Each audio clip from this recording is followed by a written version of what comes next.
Hey, salut à tous, on se retrouve aujourd'hui pour un nouvel ActuFix, le numéro 55. Je vous ai mis le petit Vivi à côté. Je vous invite à voir l'unbox si je ne l'avez pas vu parce qu'il est magnifique.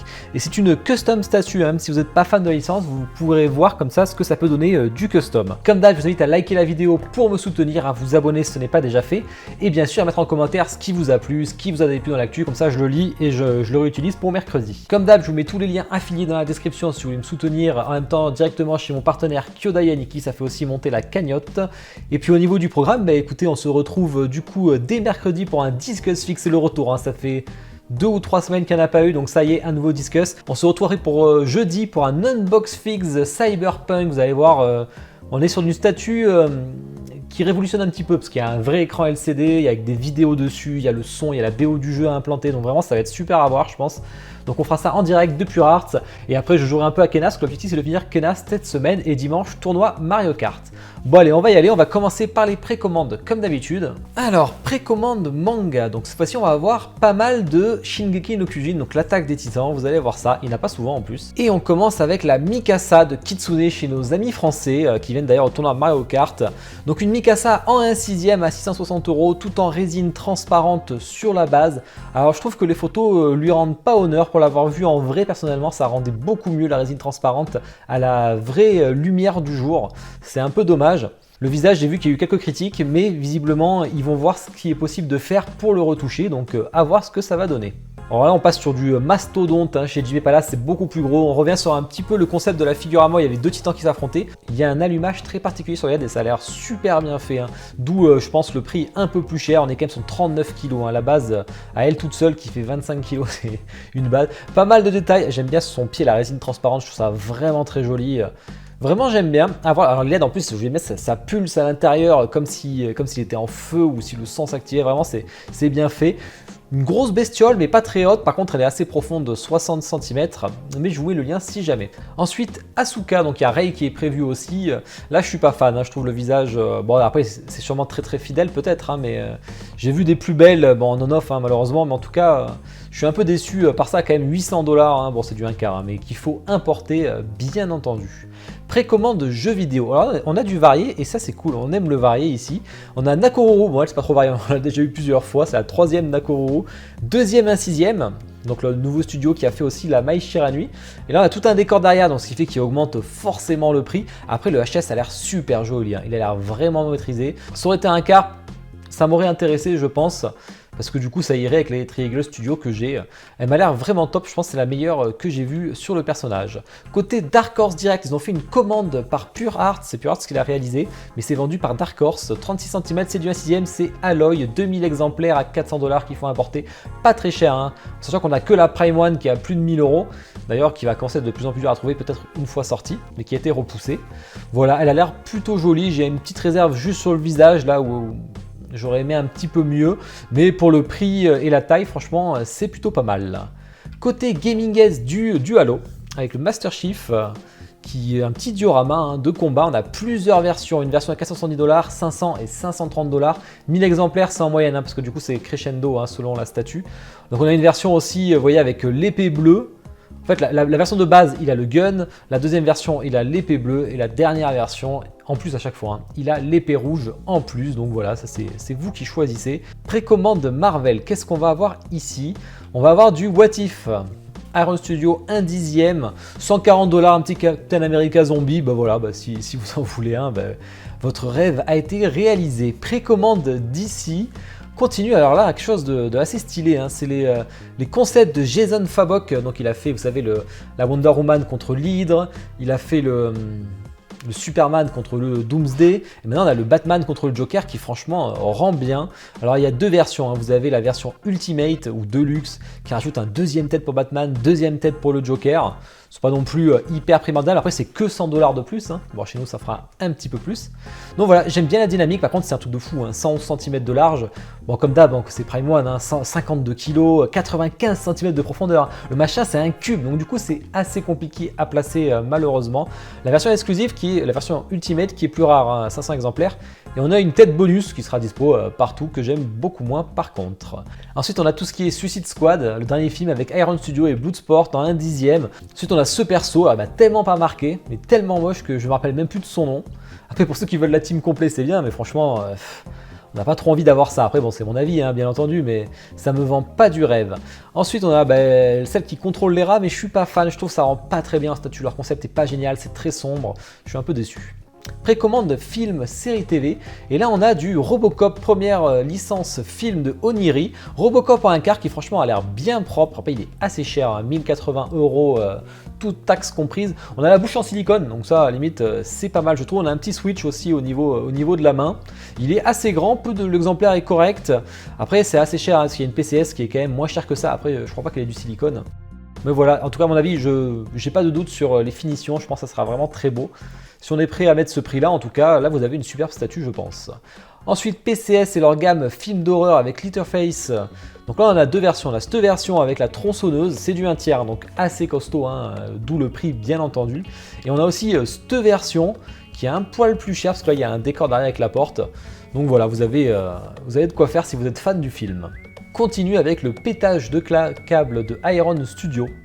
Un dixième, Retour vers le futur, c'est cool qu'on avait vu ça, super diorama, mais voilà, c'est 2200 $. Donc là on est sur un prix clairement abusif, hein. Sachant qu'on peut tout acheter à part, hein. Les persos sont à 150 $ l'unité, donc 300 $ les deux, et la voiture est à 2000 $, il y a des LED, je sais pas pourquoi elle est à 2000 $, franchement je comprends pas. Qu'est-ce qui justifie un prix pareil? Ok il y a des LED, ok il y a plein de détails, mais ça reste du 1 dixième, c'est pas très grand. Qu'est-ce qui justifie 2000 $ la bagnole? Franchement je sais pas. En tout cas pour les fans ça peut être quelque chose d'intéressant.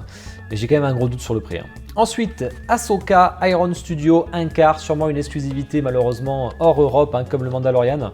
Après, j'en suis vraiment pas convaincu. Il y a un switch au niveau des sabres, mais je trouve qu'ils font vraiment cheap les sabres. Vous voyez les sabres là, je sais pas, on dirait qu'il est chelou là, qui tient même pas là. Enfin, je suis pas convaincu du tout par le sabre. Il s'allume pas, hein, bien entendu, avec Iron Studio et Gentle Giant avec un Mandalorian en 1/7, donc pas très cher pour ceux qui veulent du Mandalorian. Ça peut être cool. Ça va plutôt propre, même si c'est bien retouché, hein, par la photo là. Par contre, l'enfant là, le child, Grogu, il est vraiment pas ouf, hein.